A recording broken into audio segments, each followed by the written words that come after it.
A lot of people were hopeful this past season that the New England Patriots would be able to turn it around, move on from Bill Belichick, and hopefully have success under Gerard Mayo.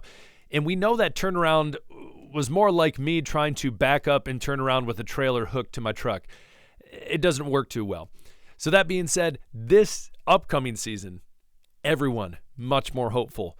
A new head coach, Drake May, Christian Gonzalez, other young talent, as well some great draft picks. But this right here, I think would be a huge mistake. Let's talk about it. My name is Aaron. This is Sports Talk Patriots on the daily, pushing that content to people just like you who can't get enough Patriots football. So do me a favor, before we get started, hit that subscribe button, hit that like button, and comment below. So I stumbled upon this, and I just thought it was preposterous. I did not think it was smart. Again, I didn't think this was smart going into the season as well, but we know Elliott Wolf was very interested in Kelvin Ridley at wide receiver, bringing in what they would say is a true number one receiver.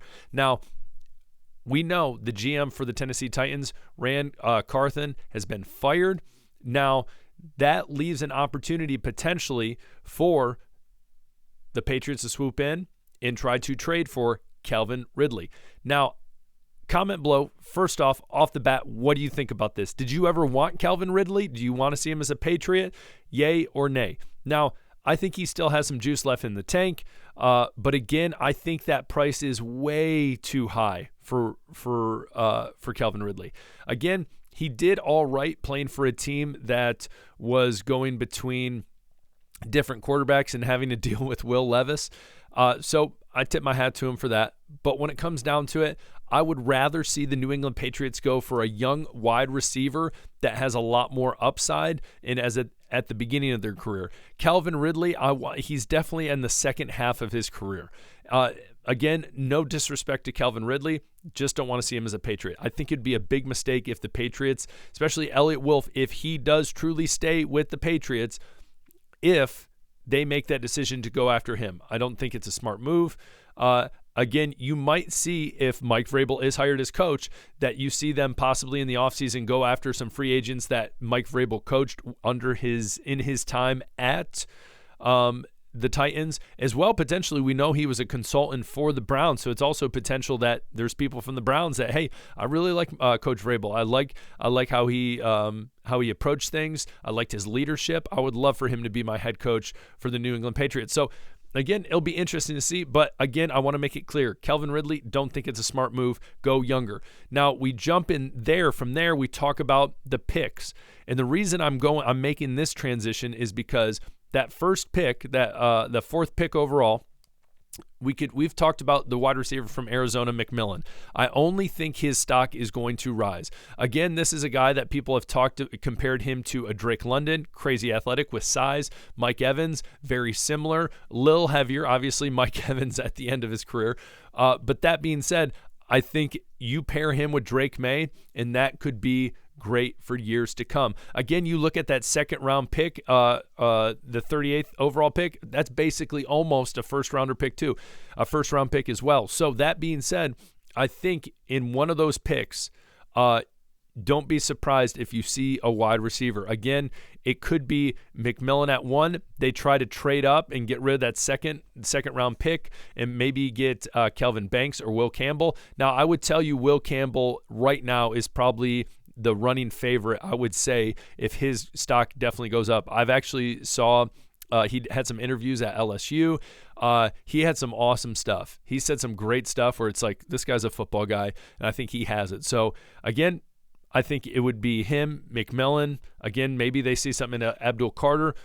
But, again, I would rather have someone like McMillan than Kelvin Ridley. So comment below, tell me what you think about that, especially someone on a rookie contract as opposed to paying Kelvin Ridley a king's ransom.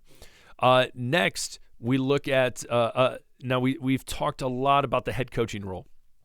And we know with the head coaching role, a lot of people think, or I don't think, I would say no, Mike Vrabel is the odds-on favorite to get the job. Now, there's been speculation that it's believed that there was, I don't know if you necessarily want to say negotiations trading of information, a handshake or whatnot. But a lot of people believe that the only reason that they moved on from Gerard Mayo was because they knew they had an opportunity to get Mike Vrabel.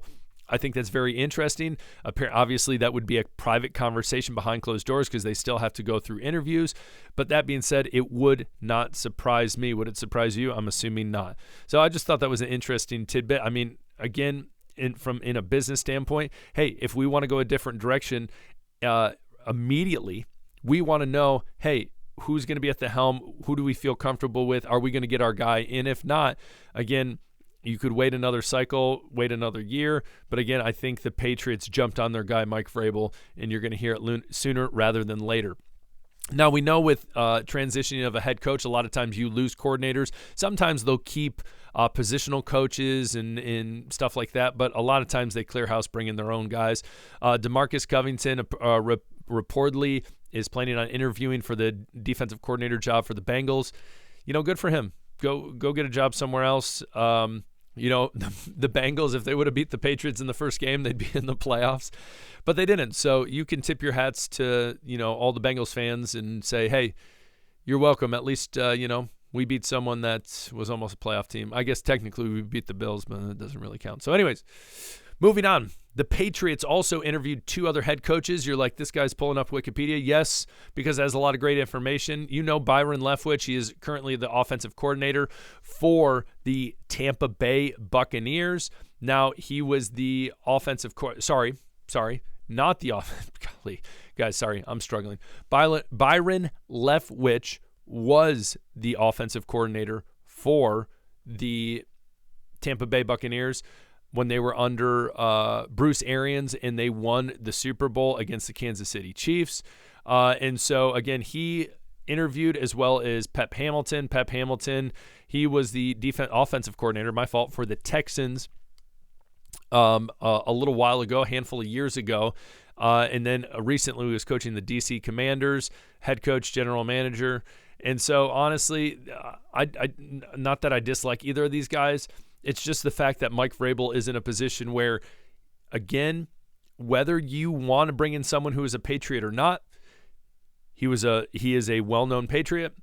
He coached well as a head coach in the NFL, and he has the resume to prove it. I really, truly believe the only person in the NFL that could take this job from him would possibly be Ben Johnson. And I think that's it. So no offense to Byron Leftwich or Pep Hamilton. I think there's a lot of great coaches out there.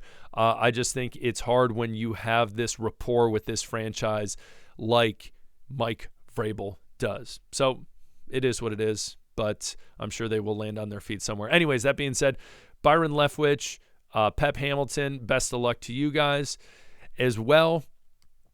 What do you think? Kelvin Ridley, tell me about it. You guys comment below. Love to hear from you. And, yeah, that's about it. My name's Aaron, the Sports Talk it's been a long day, 13-hour day for me. Sports Talk Patriots. We'll talk later. Peace.